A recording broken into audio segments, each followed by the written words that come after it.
everyone, welcome to Map My Tutor, where the chemistry becomes simple, scoring, and actually fun. I'm your chemistry guide, Dr. Sugandha, and today we are going to dive into KSET Chemistry PYQs. This is a real game changer for your rank. Remember one thing, if you feel like chemistry is going in a wrong direction, then I am your catalyst over here.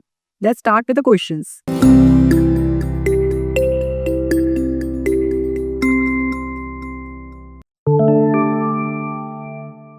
Which of the following reactions does not yield an amine?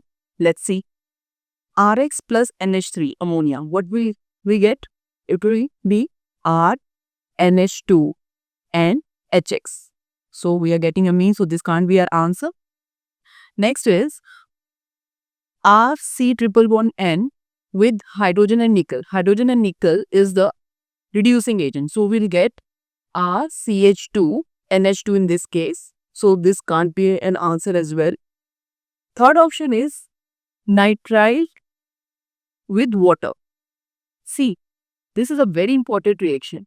Whenever there is a nitrile, ester, all these on hydrolysis give acid.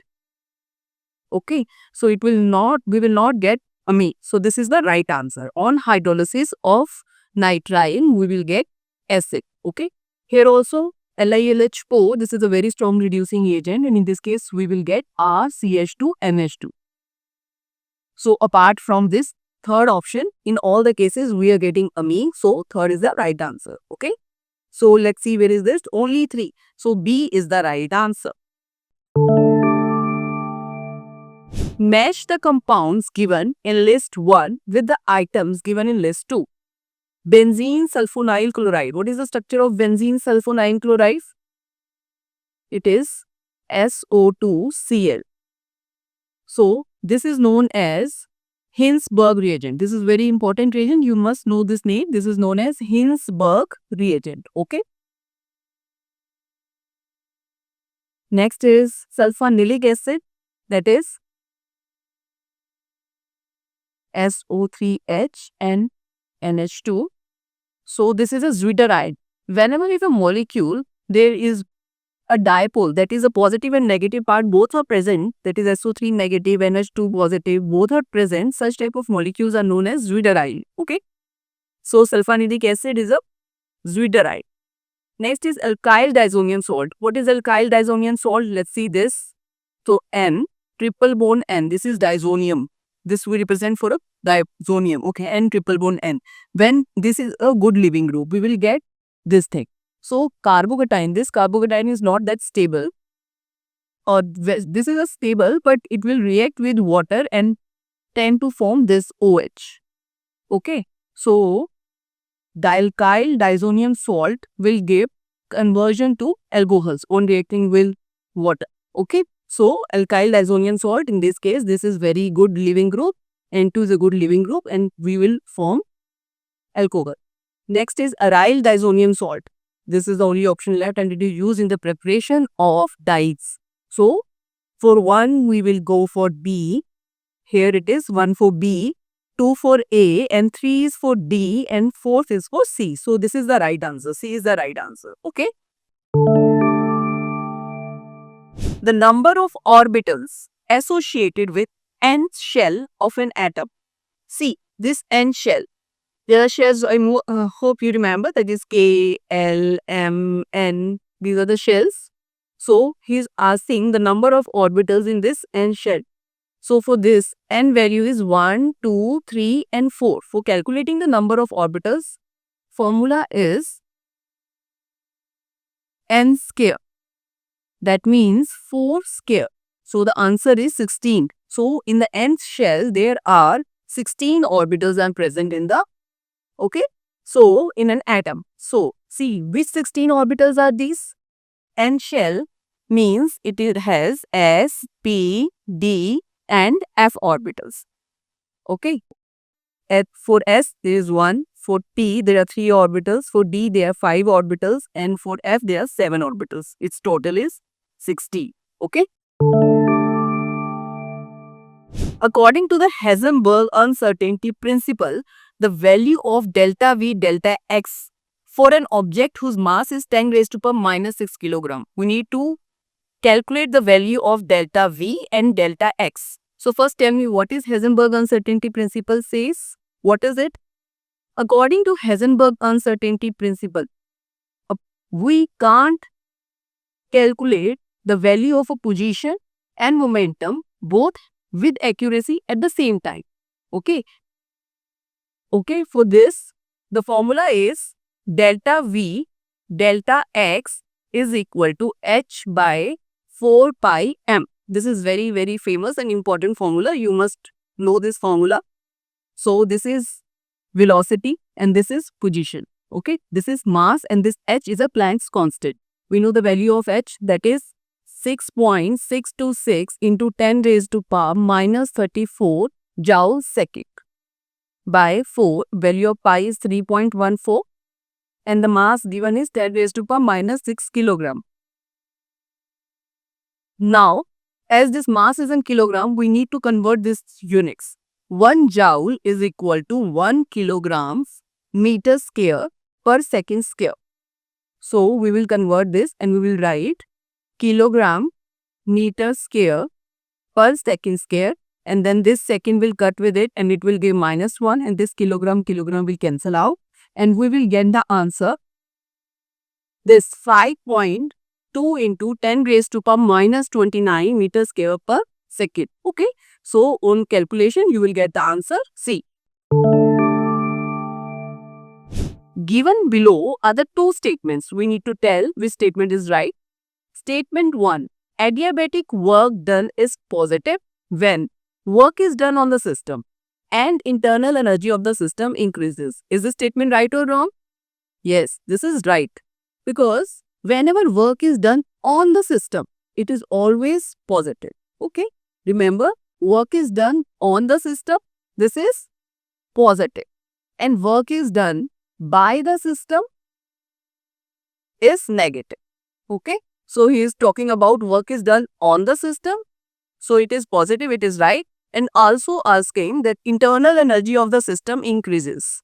Yes, that is true. If work is increases, internal energy will definitely increase. The formula for internal energy is delta E is equal to Q plus W. So, if this work is increasing, so internal energy will also increase automatically. So, this statement is the right statement. See the next statement. No work is done during free expansion of an ideal gas. This is also very, very true. This is directly from the NCERT. You know, these statements are directly given over there that no work is done during free expansion. Whenever there is a free expansion of a gas, that means no work is doing over it. So, no work is done and this is the right statement as well. So, both the statements are true. So, our answer is C. Both statements 1 and 2 are true. Okay. Which one of the following reactions has delta H is equal to delta U? See, direct questions are coming from equilibrium and thermodynamics. These are the very important chapters for the KCET. Okay. So, please focus on these chapters. This is a direct reaction. Delta H is equal to delta U plus delta NG/RT. See, he is asking when these two terms will be equal. These two terms will equal if these are constant, delta Ng is 0. Then these two terms will become equal. What is this delta Ng? Delta Ng is number of moles of gases in the product side minus number of moles of gases in the reactant side. So, you can calculate the delta Ng value in all these cases. Wherever it becomes 0, delta H is equal to delta U. See, here, in this case, we only talk about gases. Remember this. So, here the gases are 6 moles. Here it is 15 by 2. So, they are not equal. So, this can't be the answer. See, in this case, 1 plus 1, 2 moles of gases. Here also 2 moles of gases. So, 2 minus 2, it will be 0. So, delta Ng is 0. So, this term will be equal. So, B is our right answer. Okay. You can see from in the C and D option, here the number of moles are 2, here the number of moles are 4, again not same. Here 1 and here no, with 1 minus 0, again it will be 1. So, delta H is not equal to delta U in this case. So, B is the right answer. Identify the incorrect statements among the following. All enthalpies of fusion are positive. This is very right. For endothermic, all enthalpies fusion is positive. Yes, these fusion terms are endothermic in nature, so the terms will be positive. The magnitude of the enthalpy change does not depend on the strength of the intermolecular interactions in the substance undergoing phase transformation. This is wrong. It do depend on the strength of the intermolecular interaction. So this is the incorrect statement. C is when a chemical reaction is reversed, the value of delta RH naught is reversed in sign. This is also right. Yes. If we reverse the reaction, sign will also get reversed. So these two options are right. Next, D is the change in enthalpy is dependent on path between initial state and final state. This is again wrong. Path functions are only work and heat. Apart from that, all are state functions. So this change in enthalpy is a state function, not a path function. So this term is also wrong. For most of the ionic compound, delta solution H naught is negative. This is again wrong. It is positive. It is positive. So it is not negative. So only A and C is right. So C is the right answer. Which of the following statements are true about equilibrium? See, let's read the statements. Equilibrium is possible only in a closed system at a given temperature. See, these terms are again from the NCERT. Direct lines are coming from the NCERT. If you read NCERT very carefully, especially for inorganic and physical chemistry, you will attain very good marks in KCET. So please focus on NCERT. This is very predictable paper, means highly predictable paper. You can just go through orally through NCERT and you will get good marks. Okay. See, this is the right equation, that equilibrium is focused only on a closed system at a given temperature. Next is all the measurable properties of the system remain constant at equilibrium. This is also true. At equilibrium, all the measurable properties are constant, right? An equilibrium constant for the reverse reaction is the inverse of the equilibrium constant for the reaction in the forward direction. This is again right, that equilibrium constant for the forward and backward reactions are in the inverse term. So this is again right. So all the terms are right. So B is the right answer, that A, B and C all are right. Now this is again from the equilibrium chapter. See how many questions are coming from thermodynamics and equilibrium. This is the most important chapter. According to the Le Chatelier's principle in the reaction, in this reaction we need to see the formation of methane will be favored when, in which case. See, here we are talking about the concentration terms, right? Concentration. So how will we relate concentration according to Le Chatelier's? It says that wherever the concentration is low, is less, at that point, the equilibrium will be shift. Okay. So in this case, see, we need to do the formation of methane. So we want this thing, formation of methane. How will it be formed?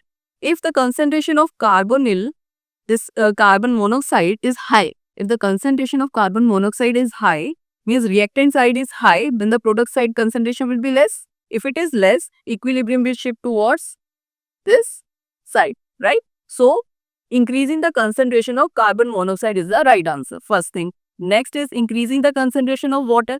If we increase the concentration of water to this side, then this side concentration will be less. So equilibrium will shift backwards. So this can't be the right answer. We want equilibrium towards forward direction. Then only we can get the formation of methane. So we will choose only those options in which the equilibrium will shift in the forward direction. Okay. So B is wrong. Decreasing the concentration of CH4. Yes. If we decrease this concentration, then equilibrium will shift towards the forward direction, because it will shift towards that direction where the concentration is low. Okay. So C is also the right option. Decreasing the concentration of H2. Again, if we decrease this side, equilibrium will shift towards backward. So D is also wrong. So only A and C is the right answer. So where it is? Yeah, D. D is the right option. Okay. I hope you are understanding this. This is a very important question. One question will definitely come from the Le Chatelier's principle. Please do it carefully. See again equilibrium. The equilibrium constant at 298 Kelvin for the reaction this is 100. If the initial concentrations of all the four species are 1 molar each, then equilibrium concentration of D will be, we need to calculate the equilibrium concentration of D. Let's solve it. A plus B gives C plus D. Okay. Initial concentration is 1 molar for all. After time t, it will be 1 minus x because this is the other reacting side. So they will react and they will disappear and the formation, product of formation will take place. So it will be 1 plus x. So for equilibrium, but we will write product over reactant. So it is 1 plus x by 1 minus x. The value given for equilibrium is 100. So it is 100 1 plus x whole square by 1 minus x whole square. So it comes out to be 10 is equal to 1 plus x 1 minus x on square root. Okay. So 1 plus x is equal to 10 minus 10x, right? On rearranging these terms. So it will be 9x. We will give this 1 to this. So it is 9 is equal to with this 11x. So x will be 11 by 9. Okay. When we put the value of this, it comes out to be 0.818. And the question is asking about the concentration of D. For D, it is 1 plus x. So the concentration of D is 1 plus x. Then here x is 1 plus 0.818. So it comes out to be 1.818 is the right answer. Is it there? Yes, this. A option, 1.818. So this is the right answer. Okay. I hope you are understanding these things. This is very normal calculation. You can do it very easy. Variation of solubility with temperature T for a gas in a liquid is shown by the following graph. What will happen when we increase the temperature? Solubility of the gas will generally decrease. Okay, because when we heat now, what will happen?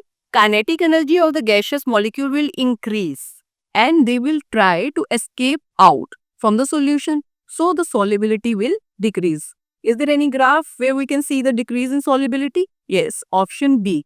As the temperature is increasing, solubility of a gas is decreasing. Okay. So B is the right answer.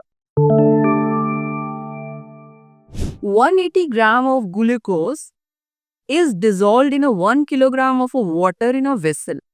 The temperature at which water boils at 1.013 bar is, we need to calculate the temperature. And here the boiling point is also provided. And the Kb value is given. From the formula, as the value of Kb and boiling point is given, you can guess what the formula is.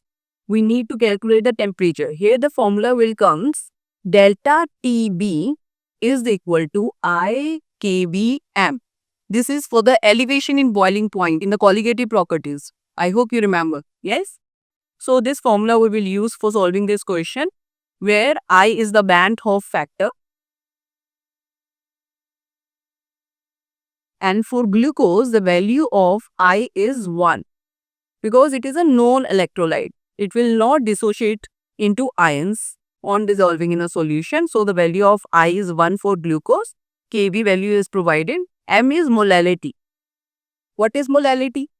Molality is the number of moles of solute dissolved in 1 kilogram of a solvent. So here what will be the value of molality? M is number of moles of solute. How will you calculate the number of moles of solute? For N, it is 180 weight over molecular weight. See, 180 gram of glucose is given. So this is weight. For number of moles, how we calculate? Weight over molecular weight. So weight is 180 gram. Its molecular weight is also 180 for glucose. Okay. So, and it is present in 1 kilogram of solvent. 1 kilogram of solvent. So, molality will be 1. Okay. Now, let's put all these in this equation, delta TB, it will be TB minus 373.15. That is for the pure solution is equal to 1 into Kb value is 0.52 multiply by value of M is again 1. So, TB is 0.52 plus 373.15. So, the answer comes out to be 373.67 Kelvin. So, this is our right answer, that is option D. Okay. So, please read all the 4 colligative properties. It is very important. One question will definitely come from this point. If nitrogen gas is bubbled through water at 293 Kelvin, how many moles of nitrogen gas would dissolve in 1 liter of water? Assume that nitrogen exerts a partial pressure of 0.987 bar. This is Kh is known as Henry constant. Value of Henry constant is given in the exam. So, what do you mean by Henry law? What is it? Henry law states that when we put pressure on a gas, the solubility of the gas increases. Okay, as much as the pressure is increased, solubility of a gas in solution will increase. Okay, so that this Kh is a Henry constant. And here we need to calculate the number of moles of a nitrogen gas. How we will calculate the number of moles of nitrogen gas which is dissolved in a water? See, we will apply Henry law.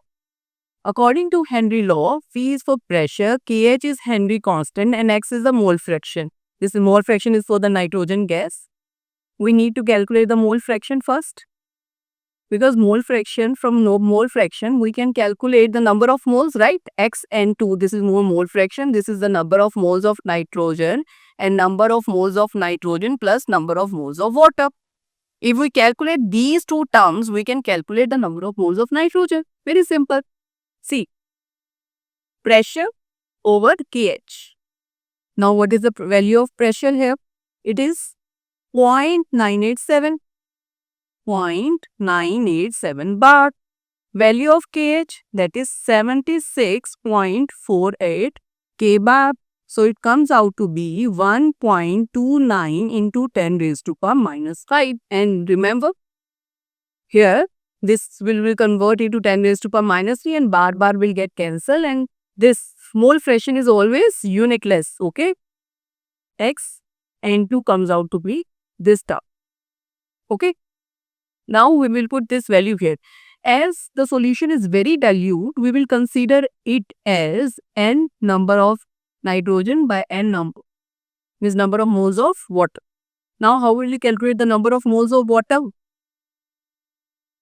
Here it is 1 liter of water. So, amount of water is 1 liter. So, it is 1000 over what is the molecular weight of water? It is 18. Okay. So, answer will be 55.5 moles. So, we just need to put the values of number of moles of water over here and mole fraction of nitrogen over here, and we will get the number of moles of nitrogen which has been asked in the question. Okay. Let's see. 1.29 into 10 raised to power minus 5 is equal to number of moles of nitrogen by number of moles of water, that is 55.5 moles. Okay. So, when we multiply these two terms, we get the value of N nitrogen, that is equal to 7.16 into 10 raised to power minus 4. Okay. So, this is our right answer. Okay. Please do calculation at home. The correct statements about galvanic cell. For galvanic cell, there is a small trick. Remember this thing. L-O-A-N. L is left, that is left side. O is oxidation. A is anode. And N is negative. You can remember this term, that L-O-A-N, lone. If you remember lone, whenever galvanic cell comes, now remember lone. What is lone? Means on the left side of a cell, this is left side, and this left side, this is anode. Here oxidation will happen. This is cathode. It is negative. This is positive. Okay. These terms you must know. Okay. Now solve the question. Current flows from cathode to anode. Yes, current will flow from cathode to anode. This is very right. Current will flow from cathode to anode. And anode is a positive terminal. No, C, anode is a negative terminal. So B is wrong. E cell is less than 0, then it is spontaneous reaction. No, no, no. For a spontaneous reaction, delta G is less than 0, means negative. And delta E is greater than 0, that is positive. So this is the wrong option. E cell is greater than 0, not less than 0. Okay. And cathode is a positive terminal. This is right. Cathode is a positive terminal. So A and D is the right option. Is there anything? Yeah. B option. A and D only. Okay. The electronic conductance depends on, let's see the options, the number of valence electron per atom, concentration of the electrolyte, size of the ions, or the nature of the electrolyte added. See, conductance. Conductance means to conduct electricity. When will it happen? When the electrons flow will be there. So, it depends upon the number of valence electrons per atom. Okay, it depends upon the valence electrons. Okay, more the number of valence electrons will be there, more will be the value of the conductance. Okay.